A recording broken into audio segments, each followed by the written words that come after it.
Today, everybody held these up like a sign. And on the back side, so conveniently, is the name of all the Metro board members. You can email them and tell them no, and there's a bunch of these over there if you'd like them. Thank you for everybody who's done that. That wasn't enough, so today we submitted a 8-page letter with 11 comments and 3 recommendations to Metro, and they actually thanked me for it already.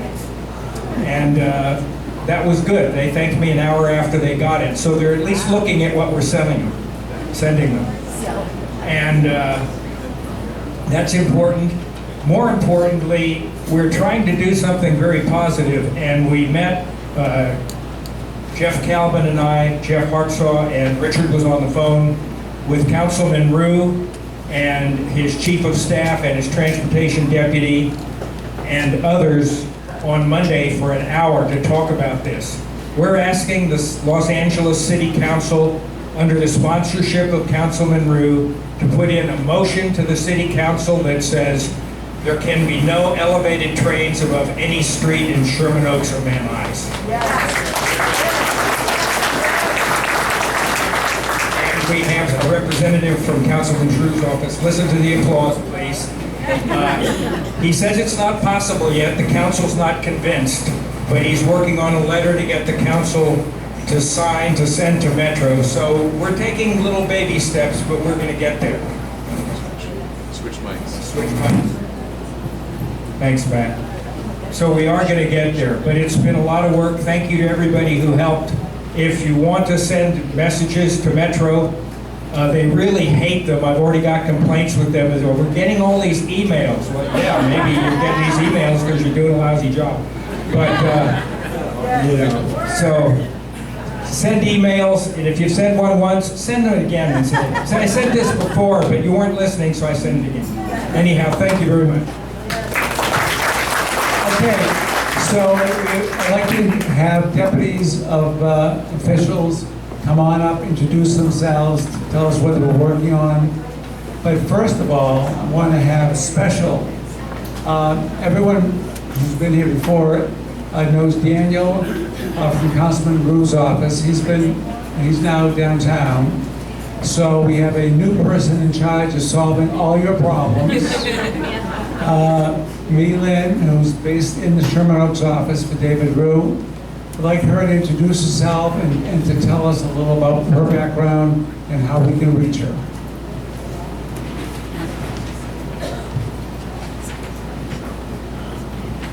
Hi everyone, my name is Milan Manasian. We'll work on the pronunciation of my name. It's a very hard name. I'm Councilmember David Rue's new field deputy representing the Sherman Oaks area. So just wanted to come here and introduce myself to all of you, tell you a little bit about myself. Previously, I was working for Councilmember Rue's Sherman Oaks office as a case manager, so it's very likely that if you called the office, I picked up the phone. So I'm very familiar with the different city departments, and I've done a lot of different casework over the last year and a half working there. A little bit about myself. Prior to working at the council office, was finishing my bachelor's degree in political science from UC Berkeley. Go Bears, if there's any Berkeley alum in the auditorium today.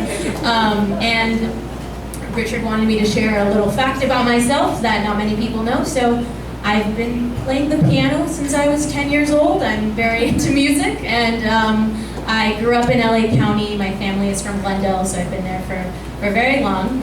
And you can all reach me at 818-728-9924. I have many business cards that I brought with me here today, and I'm very eager to pass them out, so feel free to come up and talk to me. And I'm looking forward to keeping you all updated on the things that the council member is working on. One of them being, in theme with what we're talking about here today, the council member working with Supervisor Kill's office and Assembly Member Nazaria's office is organizing a Homeless Connect Day on September 19th at the Van Nuys Sherman Oaks Park.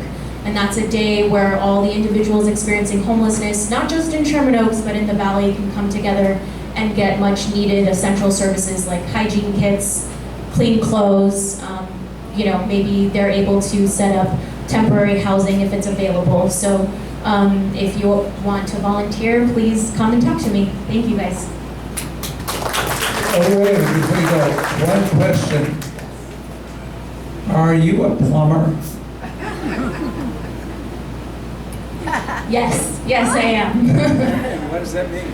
So plumber means that you get the job done. Well, no matter how you do it is not really the point. Just get the job done and work with the different city departments to make sure your pothole is fixed, your sidewalk is repaired, you get the stop sign that you need in your hillside communities or in the flats. So, like I said, I've worked at the office for a little over a year and a half now, so I've gotten really familiar with this community and the different services that you guys all need and expect. Thank you. What? She'll be around if you hold the questions. Okay, come on. Others introduce themselves and what we should know. Hi everyone, I'm Emma Taylor. I'm the field representative for Assembly Member Adrin Nazarian. I cover Sherman Oaks, and I'm very excited for tonight's very important conversation. As I think I previously mentioned, I cover all the housing and homelessness issues for our office. I work very closely with Maria and a lot of people on the board talking specifically about the housing legislation up in Sacramento. Our office is very, very involved, as Milan said, with a lot of the homeless services going on in the San Fernando Valley. We actually sponsored a bill this year, AB 761, that's trying to utilize state-owned armories as emergency shelters. It's something I'm really passionate about and have an extensive knowledge on, so I would love to discuss more with you guys. If you have any questions on this, feel free to come and ask me, and have a good night. Thank you.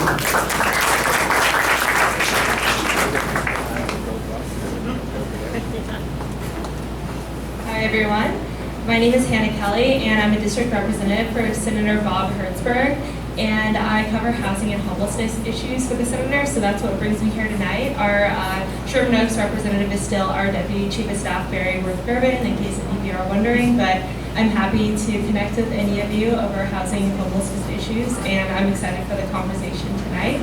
As you all are aware, Sacramento is wrapping up session is wrapping up in September. So we have a few more bills to get over the hurdle, one of them being our bill on homelessness and pets, actually. It would allocate some funding to shelters statewide for folks with pets to get the services they need. It's SB 258. So we're excited to see where that goes in the next couple of weeks, but I'm happy to be here, and thanks. Thank you. And finally, Andy. Hi everybody, remember me? Yes. I'm Andy Solomon, I'm your neighborhood prosecutor. I have a story, but I won't tell it to you all so we don't delay the main program. But come up and ask me about what I'll call the mezuzah bandit, okay? Something I do want to pass on, I was speaking to some of the property detectives in Van Nuys. They told me a very interesting pattern that they're seeing that we haven't yet gotten on top of. At the who likes Trader Joe's?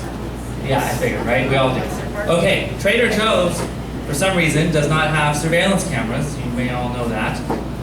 And what's happening nowadays is people are coming and pickpocketing out of mainly women's purses their wallets, okay?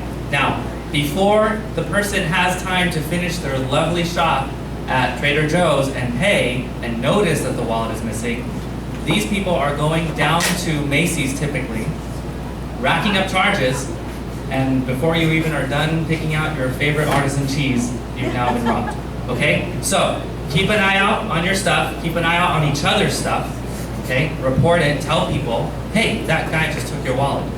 Tell the store people, hey, that guy just took that person's wallet. At least they can call the credit card company before that guy can get to Macy's, okay? All right, thank you very much. One question before you leave. Yes. What do you do? What do I do? What do you do? Everything. No, I'm the neighborhood prosecutor, you all know that, right? What does that mean? That means I take care of a lot of quality of life issues, repeat offenses, chronic issues, people like the mezuzah bandit, which is a really weird issue. I take care of all the weird stuff, the pervasive things, and the little nitty-gritty things that everyone doesn't want to deal with, well, I'll deal with it. Okay? Thank you. And he does it by taking him to court. Okay, so now the main subject. And I'd like to introduce John Eisen from our board. This is probably the best one. So the meeting is divided into 3 sections. The panel that John will is in charge of.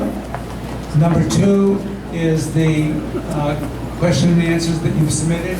Matt Epstein will take care of that. And finally, at the end of the meeting, is your opportunity to speak one-on-one with the people on the panel. Of course, you'll have to clean up the mess in the room before you do it. But, so that's the outline of tonight's meeting. With that, I'd like to introduce John Eisen. Thank you.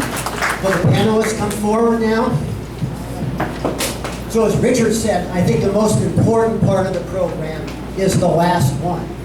You will have an opportunity to come up, so stay and ask questions and have a dialogue with 1, 2, 3, or all of the panelists. And they've agreed, of course, to stay unlimited amount of time until every question you have is answered. I'm salary, so whatever you need. Don't need objections to that. So you'll have that opportunity.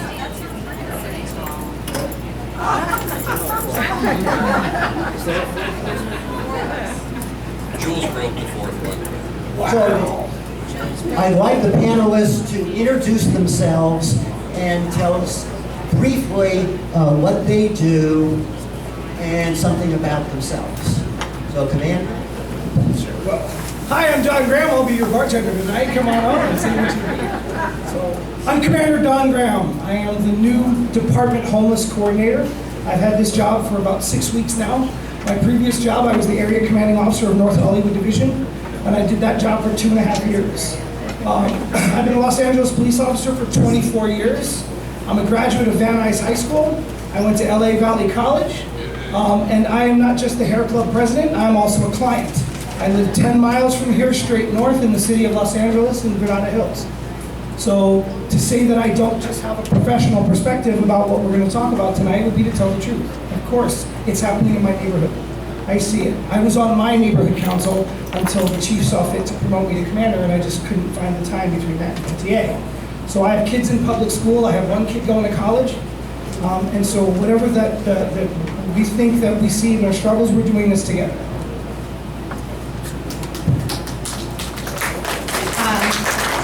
Nice to see you all. Wendy Greuel. As I say myself, recovering politician, and currently LA Homeless Services Authority Commissioner.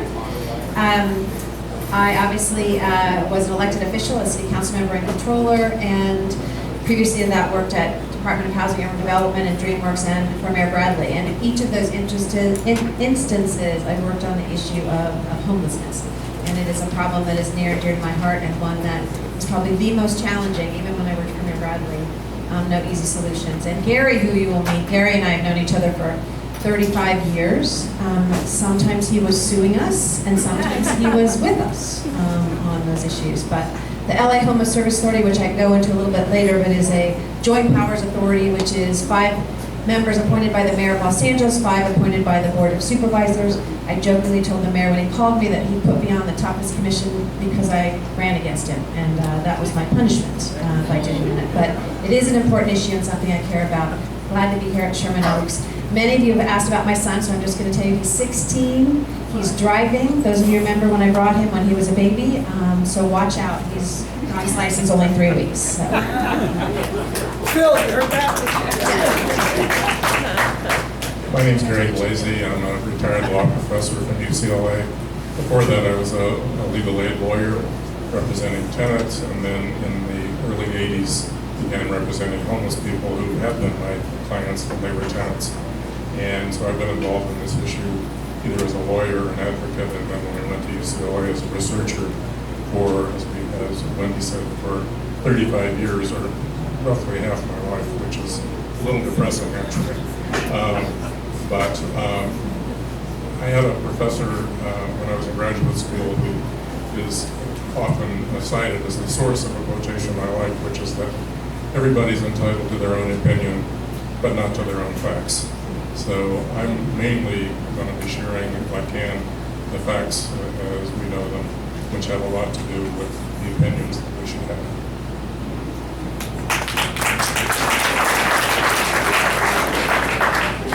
Neal. I'm an assistant city attorney with the city attorney's office. The city attorney's been here before a few times speaking to your group. I started out as a prosecutor in our office a long time ago, and then supervised the neighborhood prosecutor program, and then Andy came, and I no longer need to be there because he could handle everything here, so I switched over to doing policy work just on homeless issues. So both some of the criminal aspects that we work on with prosecution, and then also our civil litigators who do a lot of the different lawsuits where we have to defend the city, kind of all of those different things, and we work with different city agencies on this really, really difficult issue. Good, want to start off. I'm sorry, this mic's. Come on. You gotta turn it on. Does this work now? Yes. Okay, here we go. So, Commander. Sir. There's someone sleeping on the sidewalk in front of my residence. And they have shopping carts full of their belongings. What should I do about it, if anything?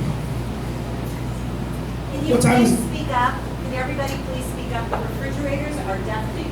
Okay, thank you. So his question was, someone is sleeping on the sidewalk in front of his house with shopping carts full of their property, presumably also on the sidewalk. Yes. What, if anything, can he do about that? So on the, and then, what time is it? It is 8 p.m. Okay, so if it's 8 p.m., then is he blocking the sidewalk? Does he have 36 inches of American Disabilities Act accessibility? Yes. Then he's fine. This is in a residential neighborhood in the evening, and there's nothing I can do about it. He's asking, this is in a residential neighborhood in the middle of the day. And so to go into the legal niceties, I'm going to hand it over to the city attorney. But I mean, certainly you can call the police and we can go out there and determine whether or not he's there because he's under the influence or of either drugs or alcohol and conduct that investigation. Does it make a difference if it's 8 o'clock in the evening? So he's saying, does it make a difference that it's 8 o'clock in the evening? You know, there are a lot of different things you can do. For one, you can call and this is all on our website actually, you can call 311 if you feel like there needs to be a cleanup there. You could call LAHSA's LA Hop site, and they will send an outreach worker there to talk to the person to see if they can get services, to see if they can move out of the residential neighborhood and into services. And if there is a tent that is up, so in violation of 5611, the officer has to ask to take them down if it's 8 o'clock. And if the officer has time to do that and the deployment schedule allows, they can do that. If the person is not blocking and they are there, then that is not the crime. You want to look to what the crime is that they're doing. If there's illegal drug use, narcotics, LAPD can respond to all of that. And what if there's no illegal activity, but just sleeping on the sidewalk? Is that permissible? Currently, you know, if the person not committing any other crimes, I'd be hard pressed to see if your police department would have the time to Now, respond I'm to that. talking about a residential neighborhood, not a commercial neighborhood. There's no difference? Not currently in the law. There's. And what about sleeping in a vehicle? If a vehicle's parked in front of a residence at midnight and someone is sleeping in that vehicle, what can one do, if anything? So the recently passed Section 85.02 of the Los Angeles Municipal Code, and I do believe the red zones, our residential neighborhoods are in red zones. It is not permissible to live in your vehicle in a red zone in the city of Los Angeles. Every police division in the city has maps available. They're available on the website as to what is a green zone, which is generally commercial areas where the city is permitting people to live in their vehicles parked in those areas. A yellow zone where the city has permitted people to be in their vehicles at certain times of the day, and then red zones where they're not permitted to sleep at any time of the day. That is in fact a radio call. There is an infraction crime that's being committed, and officers will respond and attempt to make contact with the individual in the RV. Can I just, not to be a lawyerly answer, but it's not sleeping, it's dwelling. So the person has to be living there. the officer has to observe a lot of different parts of evidence to prove that. So it's not, if you fell asleep in your car, LAPD is not going to show up with lights and sirens and give you an infraction, right? They have to prove that you're living there because that's what the crime is dwelling at that particular time. Right, but for your purposes as members of the public, we wouldn't expect you to conduct that investigation. So if you see a strange vehicle that you don't, that's not in your daily routine parked in your neighborhood, and there's somebody sleeping in it, that certainly could be a call to the police to find out why that person is asleep in the neighborhood. Again, it could be absolutely perfectly innocent. It could be somebody working in the neighborhood that just is taking a power nap, or it could be somebody that's passed out in the car due to narcotics ingestion or alcohol. But that would certainly be a radio call to generate for the department. So I'm not going to answer this as a lawyer. I agree with everything that's been said. I'm not going to answer this as a lawyer. I don't disagree with anything that was said. But the odds are that that person, when they had housing, lived not very far from you. That's just that's what the facts show.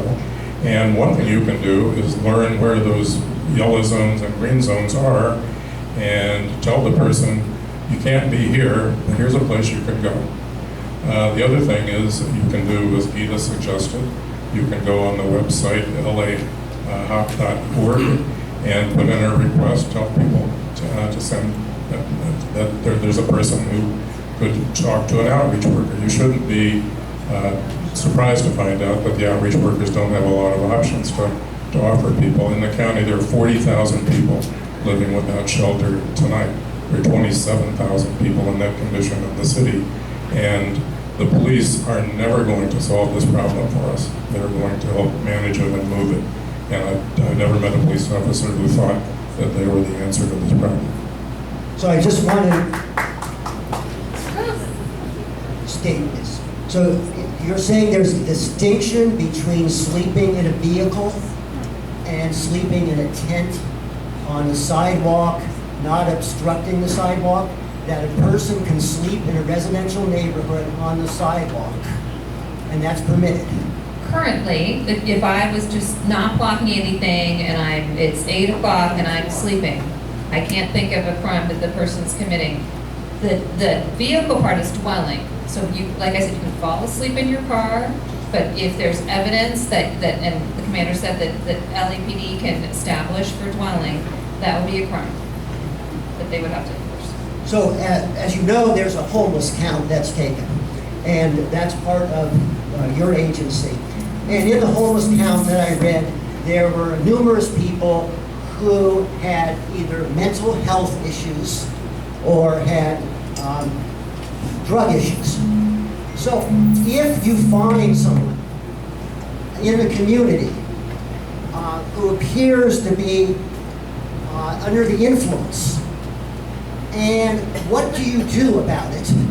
And what happens to that person? Do they get arrested? Where do they go? And then the follow-up to that is, once they're released, where do they go? Another follow-up is, are there services for these people? Are there enough services for mental health problems and drug problems? Is there a place for these people to go, or is there a shortage of these facilities in addition to a shortage of housing? So, number one, exactly what everyone said, is to call the LA HOP and to send an outreach worker out there and to give the location. We really do encourage you. How many of you have used LA HOP? Okay. LA HOP is a you go to the website and you can put in there, there's a homeless person on the corner of Woodman and Riverside Drive on the northeast corner. Maybe describe what they look like and the time of day that you saw them, and then an outreach worker would be sent out to that location. May not be right away, but I know when I've gone on myself, I've seen that they actually have responded in somewhat of a timely fashion. There are not enough beds, right? I mean, we can all say that. There are not enough beds, there's not enough housing, there's not enough places for the 59,000 homeless individuals that live in Los Angeles, and that a majority of them 70% of them are unsheltered, only 30% are sheltered. particularly with the mentally ill and drug addicted. I don't know if any of you saw the LA Times this weekend, the pullout. If you have not seen it, you can go online and read it.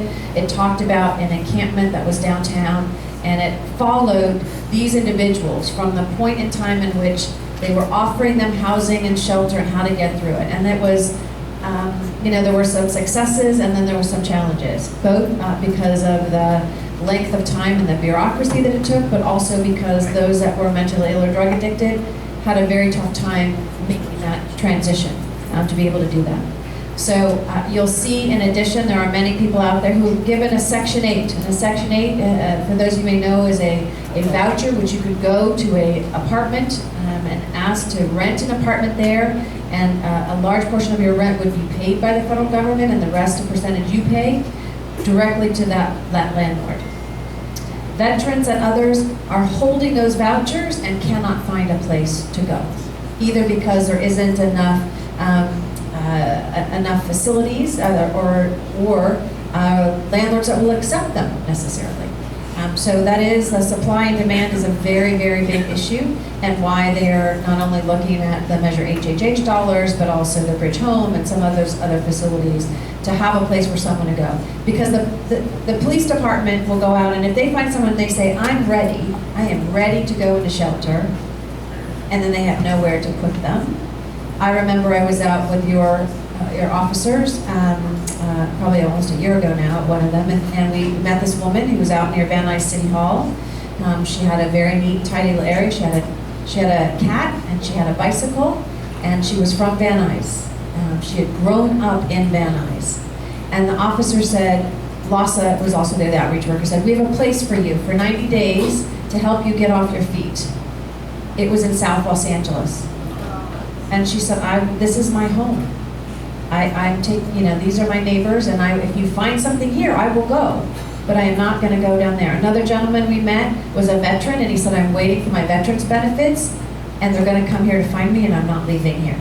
I'm soon to get my veterans benefits. So my question has to do with, so what happens to an individual if they're high on narcotics and you come out? What happens to the person? What are they charged with, or anything? Are they released quickly? How does that work? Someone under the influence of narcotics is committing a crime under 11-550 of the Health and Welfare, the Health and Safety Code. Right, so they will be arrested. They will be given an examination, a medical examination by a qualified police officer who's received training in recognizing those symptoms. And then they will be given medical treatment, and then they will be put in jail. They will go through the regular criminal process at that point. If he is drunk on alcohol, that's a violation of 647F of the Penal Code, and that individual will be taken into custody. Now, because that's a very low-grade infraction, they will be taken to probably Van Nuys jail, depending on where they're arrested in the city. So in the valley, it would be Van Nuys. And after a time chart of being in custody based upon their blood alcohol level, they'll be released upon their dealing with sobriety, and then come back to deal with the court consequences. So they're released, and where will they go? I can't answer that question. I can just tell you that once they leave the police custody, they leave police custody. The final instance is if they are mentally ill. If somebody is a danger to themselves, a danger to another, or gravely incapable of taking care of themselves due to a mental illness, Section 5150 of the Welfare and Institutions Code allows us to take that person into an involuntary 72-hour hold. Now, I just had that happen to a family member of mine last week, and 72 hours is not what 72 hours was when I was a young police officer, because 72 hours used to be 72 hours then. She was in custody for 20 hours, and then we had to struggle to continue to keep her there so she could get treated for her UTI.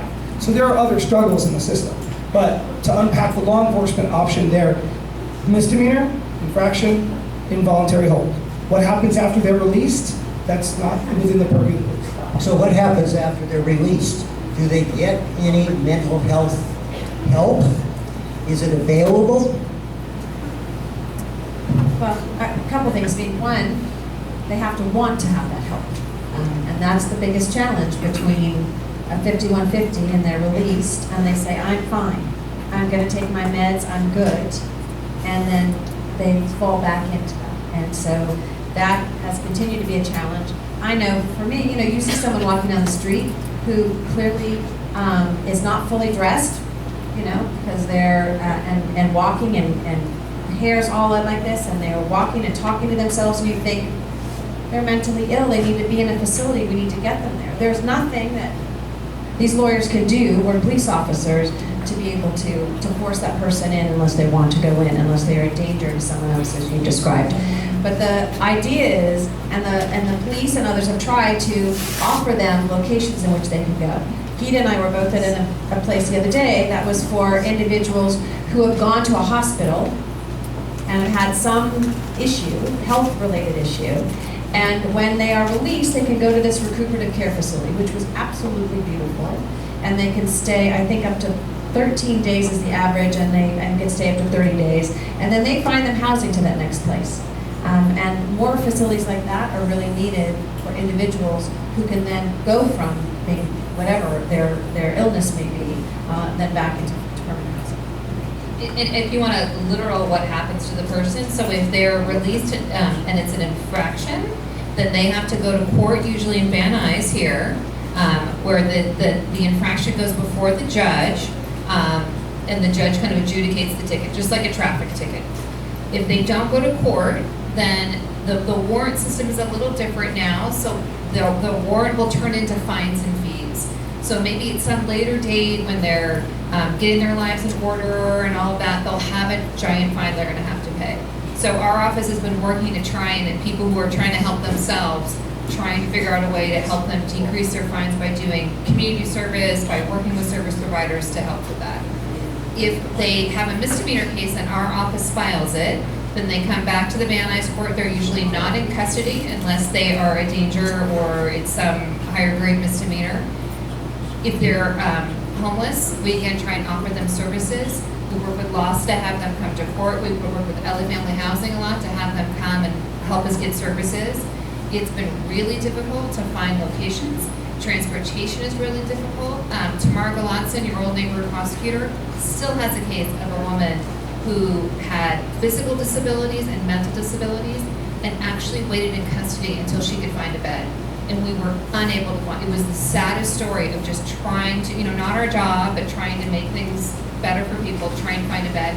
It's gotten that difficult. If someone is mentally ill during their court case, so they're saying, okay, they're not competent to be able to stand trial, they get sent to a different department. That department now has some really great beds. It's called a MIST program, misdemeanor, wrote the INST for, but it's a really great program. They have beds in the community, but it's really small. And you have to be going through that particular court system to get it. So the more beds for this kind of treatment are really needed. There was an article in USA Today yesterday, and it talked about a homeless, pricey Koreatown apartments, 72 new apartments in Koreatown at a cost of $690,000 per unit. And Ron Galprin stated, "This kind of cost is utterly unacceptable. I believe we need a fundamental course correction." How do you respond to that? I would agree in that. $690,000 is a lot of money. The average right now has been a little over $500,000 per unit. I think that is based on land costs. It's based on time in which it takes, some legal costs related to it. It's also labor, all those things that are part of it. One of the things that I have been suggesting and others is looking at other forms of housing, congregate living kinds of places. Today, many people, and I will say millennials, they'll 4 bedrooms and they share a common area. Looking at various ways that are not as costly. There have been places, I don't necessarily agree with the tiny homes, but some people have said tiny homes, or more of the mobile homes, or looking at containers that can, from the port, that can be used and developed into it. Right now, everyone's saying we have to look at every kind of way in which we have housing, because with $690,000 per unit, we are not going to be able to, build our way out of it with the costs associated with that.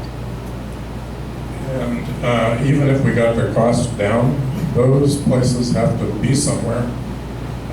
And that means they have to be located in a place that isn't out in the desert or far from treatment or far from jobs or anything like that. So they have to be, those kind of facilities need to be good neighbors. And by that I mean not that they are single-family homes that look like the average home in my neighborhood, Los Feliz or in Sherman Oaks, but at least not a giant box full of people with severe disabilities.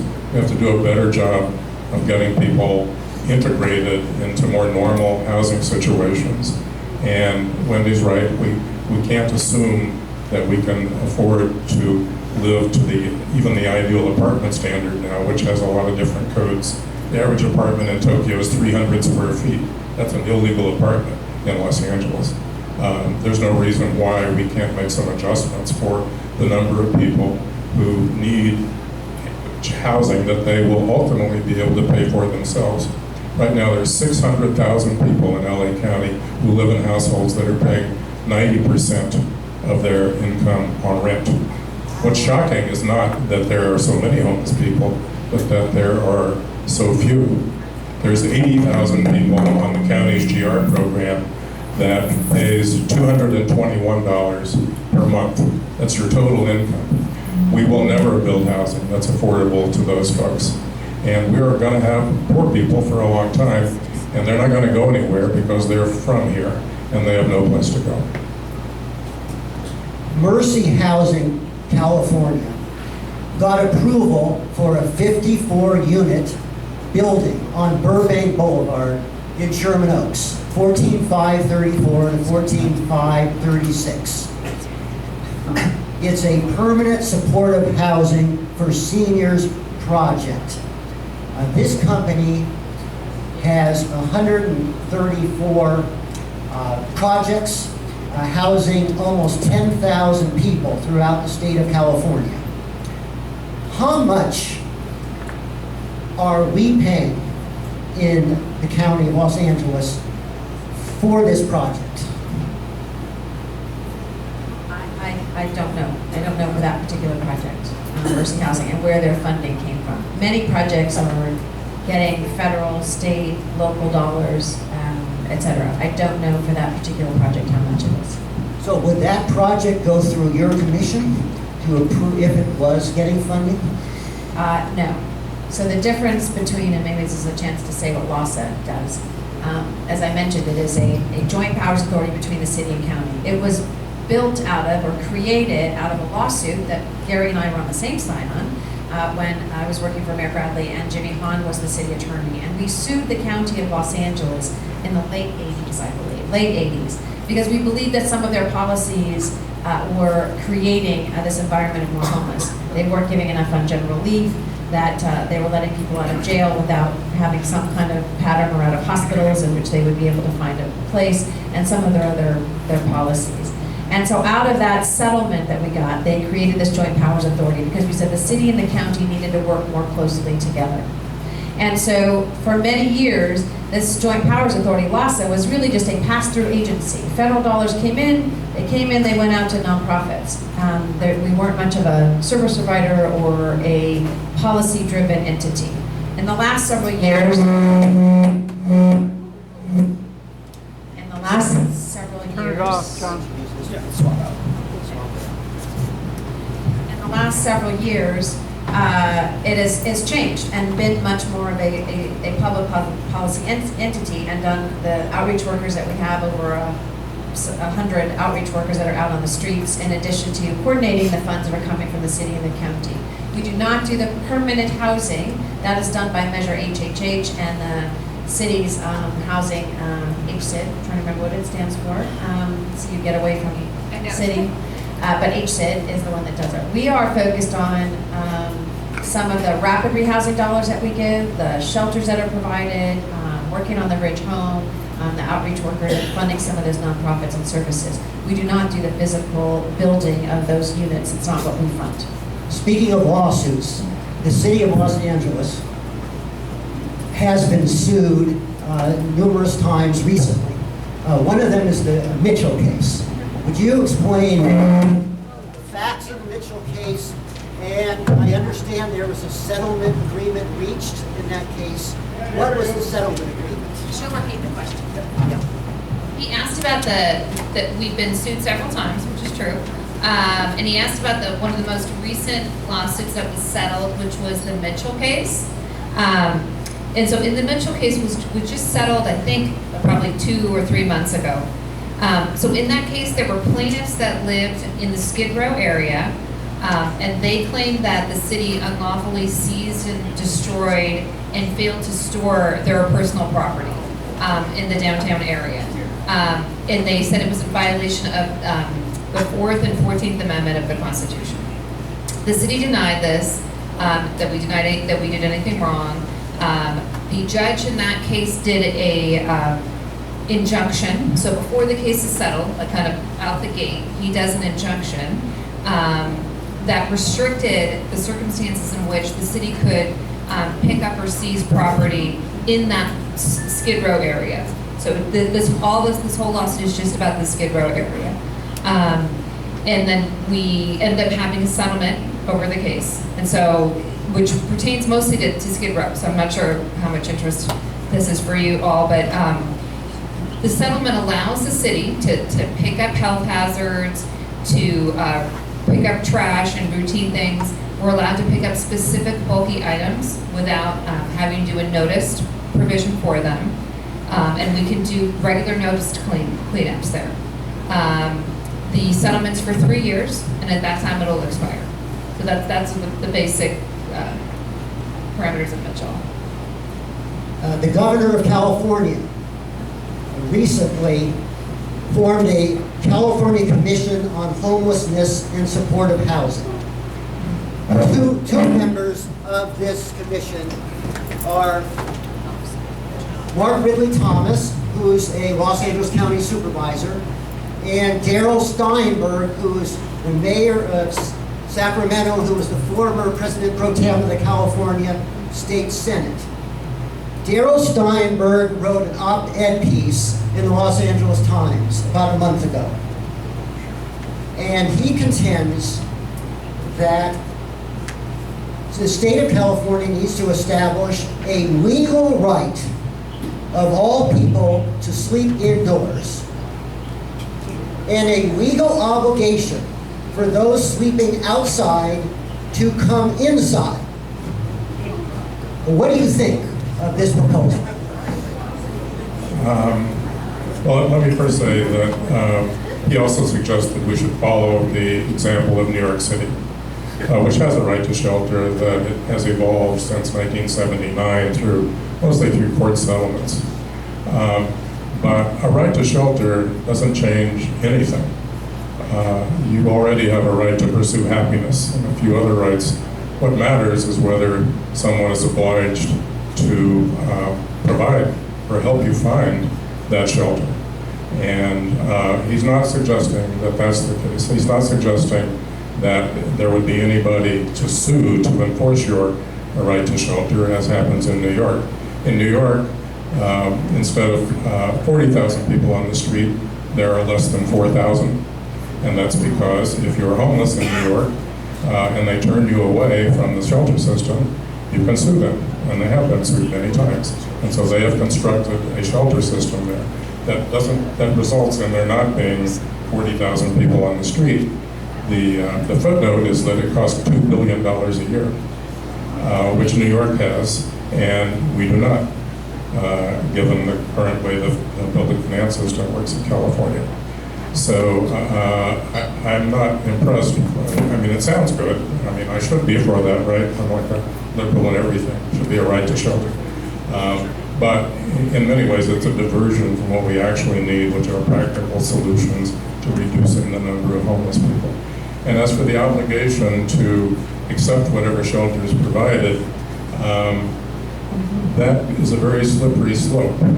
That could mean that whatever is provided, and we had an example of this during the time that Wendy was with the mayor's office, where people were in Skid Row were essentially compelled to go into a 14-acre dirt lot surrounded by barbed wire or face arrest. And that turned very ugly because there were 1,000 people, almost all of whom were non-white, concentrated in that area under pretty terrible conditions. I represented them. They wanted to improve the conditions. I looked for law. The only law I could find were the regulations of the War Department concerning Manzanar, the Japanese internment facility. And that was both scary and depressing, but also informative because the conditions in Manzanar were far superior to the conditions in that camp. Now it's time for your questions. So Matt's going to ask questions that you've written, some of them, obviously you can't get to all of them, and then you'll have the opportunity of talking one-on-one with our speakers. Thank you, John. Good job. Okay. First off, Wendy, you had asked a question, or you mentioned something about the if you see a homeless person, you can call or you can go into a website, and you said something about IHOP, and you raised AHOP, whatever, and you raised that question. The Assemblyman's office knew where that was, and one other person raised their hand, but no, I don't think anybody heard where the website is or what the website is. Can you, phone number? Is there information on this? What is it? AHOP? So, now you want me to say IHOP, I'm going to say that. No, it is LA-HOP. It's on the LA Homeless Service Authority website. It's on the 311 website, the city website. If you go on, you can find that and be able to report it. Okay, perfect. Okay, so LA-HOP, H-O-P. H-O-P. Okay, great. So I've got a bunch of your questions. We're not going to be able to get to all of them. We're going to get to a handful of these questions. And hopefully we're going to have a little bit of a lightning round, guys, so that we can get through some of these questions a little bit faster. But before we do that, how many folks here live in this community? Can you raise your hand? Okay, put your hands down. How many of you folks understand and are compassionate for homeless? Okay, thank you. And how many of you guys feel assaulted by the overtaking of the homeless on our streets? Okay. How many of you want a solution? How many of you are hearing a solution tonight? Okay. So the very first question is not from me. It's not from me. It's from Bill Brandt. Bill, you here? Right over there. So if you can address this to Bill. And if you can just go 1, 2, 3, 4 as far as your quick lightning round. Bill asked, why are there encampments in Los Angeles and Sherman Oaks, and none in Beverly Hills, Burbank, or Pasadena? Right on. Because they're not subjected to the same legal environment that we are here in Los Angeles. I can elaborate, but it's lightning. Gita can elaborate. Gita, if you want to go ahead and respond to that, and then I come back to me. I mean, yes. I mean, I think that's the same. I think the proliferation of tents has changed from there weren't tents when I years ago worked for Tom Bradley. That has the weather. The difference between New York and LA is also they have cold weather. People more often than not want to go in during that cold weather. In LA, we have much better weather. I think Everyone else has the same weather. I'm sorry. I'm not talking about the difference between. I'm going past Burbank and the issue of Burbank and. We don't care. Okay, maybe you let me finish. Hold on, you guys. No shout outs from the audience. I was going past because he answered the question, so I was going past to the next level. But the answer is Burbank and Beverly Hills have not been sued. That's at least my understanding, and Gita can maybe answer that. I think you have to look at, I think those are good examples.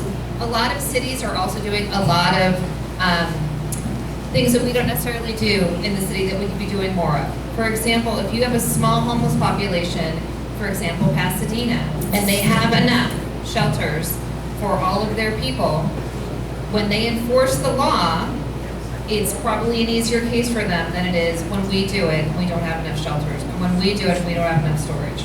So you have a stronger case when you have more services, just even close to the amount of shelter beds you need, right? It's a little bit better case.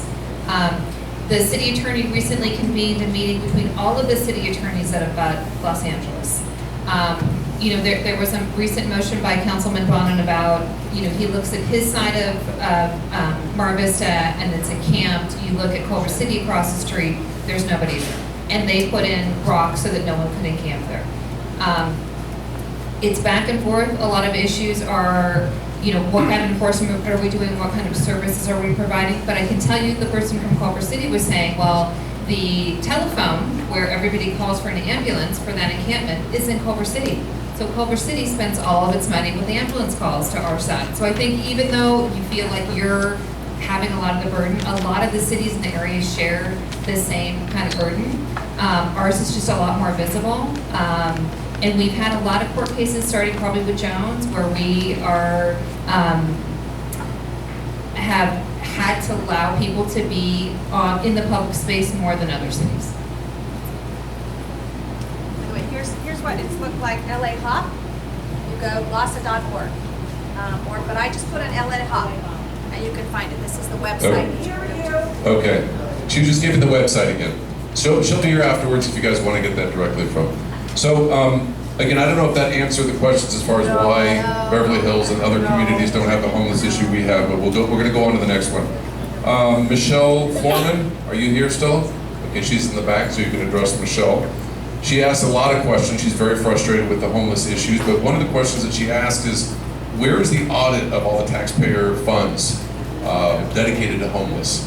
Where is that money? You want to start at the end?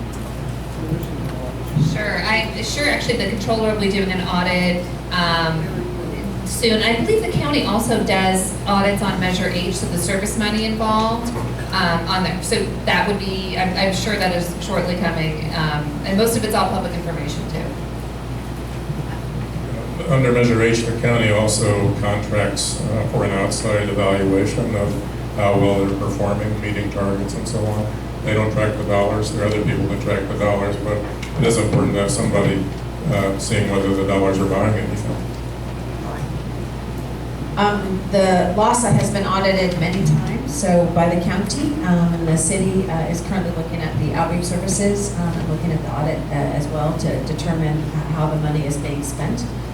And so those are ongoing, as well as we have within LAHSA, the commission, we are constantly asking the LAHSA staff about how the funds are being spent, if they're not being spent quickly enough, if we're reimbursing the nonprofit providers who are really doing such a fabulous job but sometimes don't get paid right away, and why that is, whether it's a city or a county or a LAHSA problem, and being able to do that. And so we have set up systems even with the LAHSA to make sure that the funds are being spent in the appropriate way. And if at some point in the middle of the year they're not, for some reason, they're not being spent as quickly, why is that? And where can we redirect some of those dollars?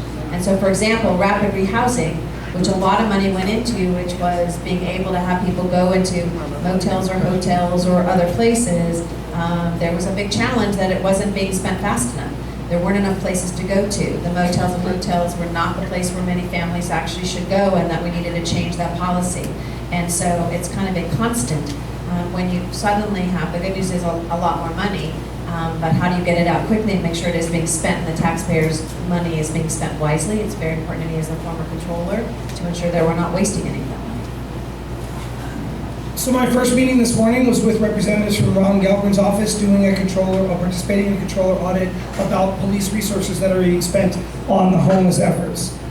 One thing that's good for us, I guess, is that when H and HHH were passed, both of those laws have language in them that prevents the use of any of those monies to go to law enforcement. So we don't have to be audited on any of those monies. We participate as well in the audit process. Okay. Okay, so we have a few questions from folks. Judy Chi, are you still here? Yes. Judy's over here. And Kira Durbin, over there. And we had a couple questions as well from the We had a couple of the questions from folks that emailed into our SOHA email about the folks with mental issues. For those that can't hear, I'll repeat whatever he says. About mental illness in the homeless community. And again, the state of California a long time ago has put that on the mental facilities are gone. And it, unfortunately, the enforcement for the mental ill and the whole homeless issue, unfortunately, falls on the Los Angeles Police Department, which is a shame. But mental illness, what is being done to take care? What is the percentage of folks that are on the street with mental illness, and what's being done? These folks want to know for that. Well, as to the percentage, it's in the last count, it was estimated at 25%. I think it's a little higher than that. It's about around the country. It's fixed at about a third, and there's another batch that have addiction and a lot of people that have both problems. But at least half the people who are homeless don't have any problem except that they don't have any money. As to the folks who do have mental health issues, there is some good progress there actually. One of the real things that's been done successfully is the county health department found that if it provided housing for its homeless folks who were coming into the hospitals, all the hospital costs would go down enough for them to pay for that housing. Now the Department of Mental Health is working to establish something similar, so that the Department of Mental Health will not only be able to give out bills, they'll be able to refer people to housing. And one thing about mental health is that it's really hard to deal with a mental health issue. If you or anybody in your family's had an issue, it's hard to deal with if you have a house. If you're on the street, it's just impossible. You got to start by getting people housed. And all the research shows that if you get people indoors, they have a chance at becoming mentally much more healthy and more functional, and certainly not homeless.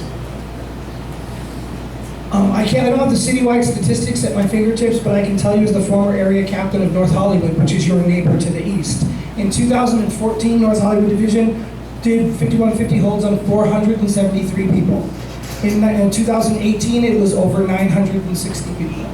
So I could just tell you the response for the police department and the amount of resources that it takes up in dealing with the mental illness problem. It is not we're not the point agency on mental health, but as far as post-crisis, those are the numbers from one division in the LAPD. One of the other things that has changed in the last couple of years is a way in which to know who the homeless are and if they've accessed services and some of the challenge that they have. So we have it's called the HMIS system and a coordinated entry system.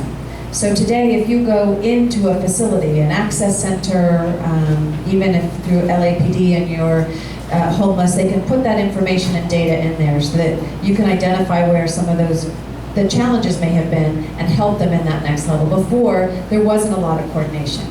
I will tell you in Hollywood and in Venice, there's been, it's called Venice Forward. I'm not sure if they call it Hollywood Forward, but where on a regular basis, all of these various departments, I would say, mental health, LASA, fire department, police department, other county services are all sitting in the room and talking specifically about individuals. There was one in Hollywood where a gentleman, unfortunately, who did not have arms or hands, he was mentally ill and he was screaming at everybody on the street corner, and there was nothing anyone could do, and the Hollywood businesses came together and said, we have to do something. And so they worked with LAPD and said, if this guy goes in the middle of the street and is threatening his life by going that middle of the street, we can't have a hold on him. So they arranged that they knew he was going to do it one of those days, and they were ready, and they arrested him at that time and got him into a facility. And now he is in a facility in Pomona. Doesn't even look, I've seen the before and after pictures, like the same person taking his medication and being able to do that. That took a lot of effort to do that. But there is a way in which the whole system now is really focused on that individual and being able to know who they are versus different departments talking to them and never having that coordination. And that is improvement. More needs to be done, but that is something that had not occurred in the past. Okay, so I'm getting the hook from Richard as far as the questions, as far as my time. So if you guys did, if I didn't answer your question, or if I didn't ask your question, come up here afterwards. But I do want to go through a couple other statements/solutions that hopefully you guys can take back and do something with. One of the things I heard, and I see also, is that we're trying to get a bed or a room or a Section 8 housing for a person. And my son, who is up in San Francisco, is in a 2-bedroom apartment with 4 people. 2-bedroom apartment with 4 people. My daughter, who lives in Highland Park, is in a really 3-bedroom, but it's really a 2, but it's a 3-bedroom with 6 people. And that's what they're doing that's what they can afford to do. So hold on. So the idea of making one house or one room or one shelter for one person, I think we have to open our eyes to that. Michelle Foreman, who asked another question earlier, points out something about nonprofits are somehow able to construct housing at $10,000 per unit when we hear these $690,000 city and county section. The other folks, Michelle is asking about having designated, Millette is the name, talks about having designated camping and parking areas for homeless. A couple of the people we've spoken to says, let's look at the federal government as far as our VA. We have a great facility out here in the West Valley. We have a great facility out here in Sepulveda. Amazing, beautiful grounds. Why aren't they open for the VAs, the vets that are homeless? Why don't they have facilities there? This cost of land is zero there, folks. The county and the city and the state buildings that are underutilized, that have 5 or 10% occupancy in them, let's do an accounting, let's do an inventory of our departments, of the states and the cities. So that's and then one other suggestion is, why doesn't, I like this one. This is Angela. There you go. But I like this, Angela. Why are you laughing? For the homeless crisis, why doesn't the city do a blood test and see if they can help locate the homeless people with their loved ones? 24andMe or 23andMe does it.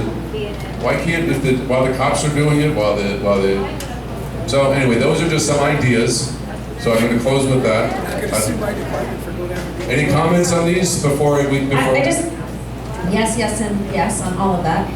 And what we talked about earlier is looking at different ways and not having the cost be so expensive by having that kind of congregate living. No longer can we assume we're going to have, everyone will have that one bedroom wonderful apartment. And in fact, you see many of the people who are on the street don't want to be alone by themselves in an apartment. And so some of those shared services and shared living is a beginning part of it. And that safe parking is one of them, as well as the recuperative care program that we saw the other day. I think 10 to 20% of the people who came in there with help were reunited with their families. And that's particularly when they're health crisis. And most of your social service providers, including LAHSA, will reunite people with their family. I mean, they will give them, as long as they know there's someone on the other end of the line, they'll give them a bus ticket back. Our office is working people, flying people back, so it's not like it never happens. It's a smaller percentage, but it does happen. Before I took over as the commanding officer of North Hollywood, my first job was the second in command of downtown LA. And I can tell you that working with the VA, a lot of the challenges arise when you identify a veteran who's been dishonorably discharged or has been discharged due to bad conduct. The current rules in the Veterans Administration don't allow all of the open services for veterans who've been discharged from the service under those 2 circumstances. Unfortunately, as it exists now, the VA will take honorably discharged veterans off the street right now. But sometimes transportation is a challenge, which is one thing that we committed to in Central Division and in North Hollywood, that if transportation is the challenge, we'll solve that problem. We'll take them there. But the other piece of that is their willingness to go. As you've heard all of the panelists say tonight, it's their willingness to participate in the organization. Now, the Volunteers of America have a subset within their grouping called the Battle Brothers. And these are people who are all combat veterans. And they go out in partnership with Central Division and Skid Row and identify those veterans and use that "we've spilled the same blood in the same mud" discussion to get them to trust them, to get them to come with the police and go to these shelters. And we've had some successes in there. And I know these are all ones and twoses. And you hear numbers like 38,000, 51,000, and you go, oh, what the heck is the good of ones and twoses? These are the most vulnerable people in our society. And whether they're sleeping on your streets and doing drugs, or they're just living in a tent hiding from domestic violence, all of these people are the most vulnerable population in our city. My job is to keep everyone safe. So every ones and twos that we get off the street is another potential victim that I don't have to say, I'm sorry this happened to, or that Phil and his incredible staff of hardworking officers here in Van Nuys doesn't have to go to, so that we can find the bad guys that are preying on these people. That's what we want the police department to be doing. So,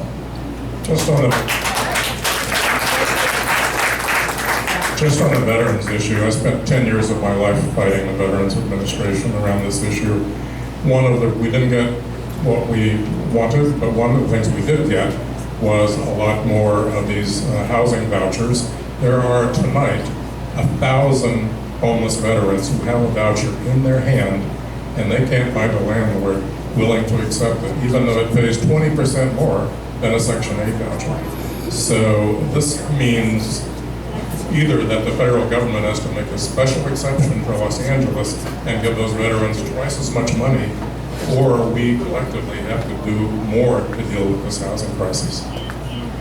Okay, thank you, panel. You guys were terrific. Please come up and talk to them if you want to.